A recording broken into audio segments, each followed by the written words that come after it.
আমি কিন্তু ইউনিভার্সিটি লাইফের প্রথম বর্ষে বিয়ে করেছি। তাদের বিয়ের পথে অযথা অনার্স করো, মাস্টার্স করো, বিসিএসটা করেই না, পিএইচডিটা একটু শেষ হোক, এই কথা আপনারা বলবেন না।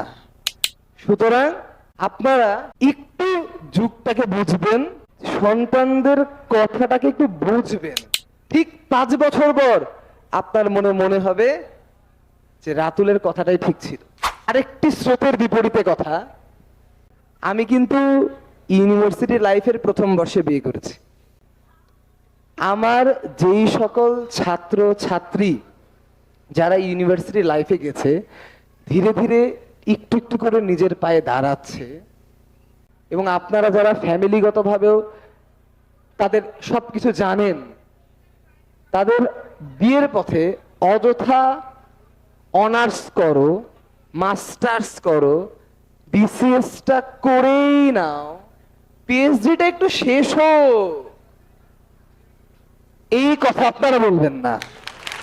এই কথা যদি বলেন, এই কথা যদি আপনারা বলেন, আমার কথাটাকে রেকর্ড করে রাখেন। আজ থেকে 5 বছর পর আপনি আমার কাছে আসবেন এবং এসে বলবেন, বাবা দেখো তো তোমার অনেক ছাত্র ছাত্রী আছে না, কোনো মেয়ে তোমার ভালো লাগে না, দেখো তো তোমার কোনো বড় ছাত্র ছাত্রী নাই, এখন আমেরিকা চলে যাবে, এখন কানাডা চলে যাবে। এই কথা তখন আপনাদের বলতে হবে। আমি আমার ব্যাচে দেখতে পাচ্ছি, আমার বন্ধু বান্ধবের গার্ডিয়ানদেরকে এই কাজ করতে আমি দেখতে পাচ্ছি, এবং সংখ্যাটা 10টার মধ্যে 8টা, 10টার মধ্যে একটা না। সুতরাং আপনারা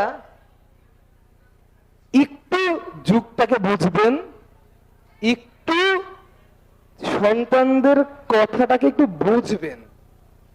আপনাদের যদি মনে হয় আমি ভুল কথা বলছি, মনে হতে পারে, কিন্তু একটু 5টা মিনিট সময় দিয়ে একটু ভেবে দেখবেন, হয়তো আমি ভুল বলছি না।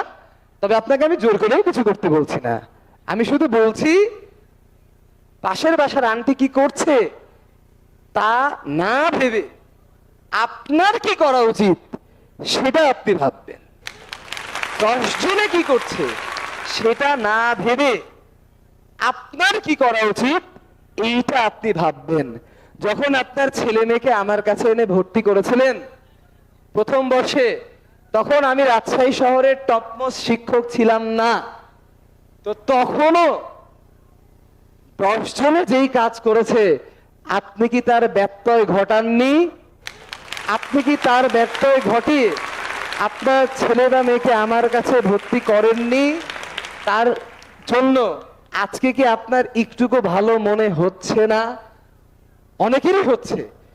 তো যদি হয়ে থাকে, সব সময় গতানুগতিক ট্রেন্ডে যেটা যাবে, পাশে লোকে যেটা করে সেটা না করে আপনার জন্য, আপনার পরিবারের জন্য, আপনার ফ্যামিলির জন্য, আপনার ছেলের জন্য বা আপনার মেয়ের জন্য কোনটা জরুরি আপনি সেটা দেখবেন। এটা চিন্তা না করে পাশে লোকে কি বলবে। আমি যখন বিয়ে করেছিলাম, আমিও অনেক আন্টির মুখ থেকে শুনেছিলাম, ছেলে তো বুয়েটে প্রথম বর্ষে পড়ে, বউকে খাওয়াবে কি?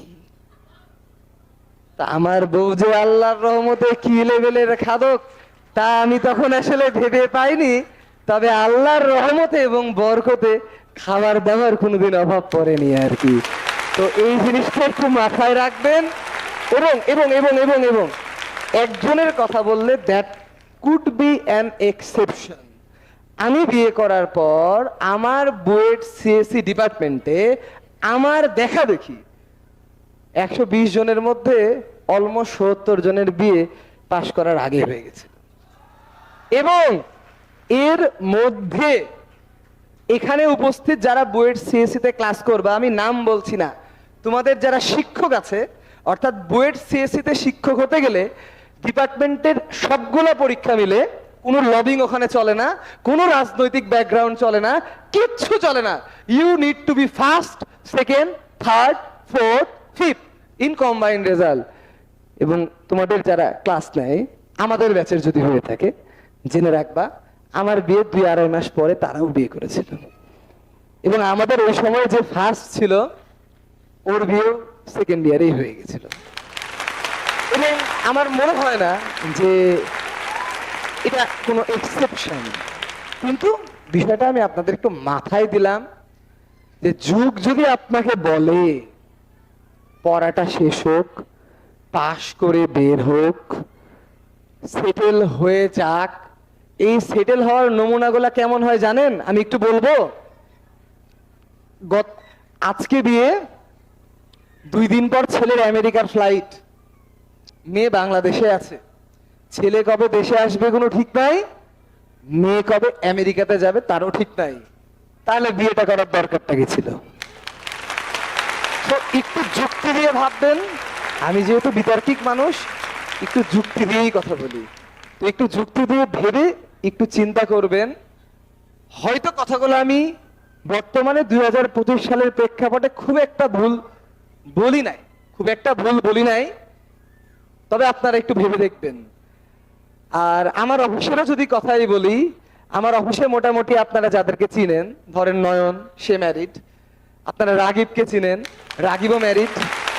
তারপরে আমার একাডেমিক টিম মেম্বারের মধ্যে নাইম, সে দুর্দান্ত ক্লাস নেয়, সে পিওএস এও ক্লাস নেয়, অনলাইনেও হয়তো 26 ব্যাচ 27 ব্যাচ অনেকেই নাইমের ক্লাস করে। আমি মাঝে মধ্যে ক্লাসরুমে ঢুকে দেখি ও আমার বোর্ডে ক্লাস নেয়। তো নাইমও ম্যারিড।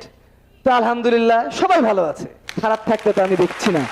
তো আপনারা দেখবেন, জোর করে আমি দিতে বলছি না, অযথা সময়ের দোহাই দিয়ে কোনো ভুল কথা বলবেন না, জেনে শুনে পাপ করতে দিবেন না। এই জিনিসটা আপনাদের প্রতি আমার অনুরোধ থাকবে। চোখ রেখে চোখে সানগ্লাস পরে বসে থাকবেন না। চোখ থাকলে চোখ দিয়ে দেখবেন, মুখ দিয়ে কথা বলবেন এবং ফ্র্যাঙ্কলি ডিসকাস করবেন। এবং যদি আপনি মোটামুটি এই বিষয়ে সঠিকভাবে সিদ্ধান্ত নিতে পারেন, আপনার অসৎ পথে চলে যাওয়ার 99% সম্ভাবনা 0 হয়ে যাবে। এই দুটোটা মাথায় রাখবেন।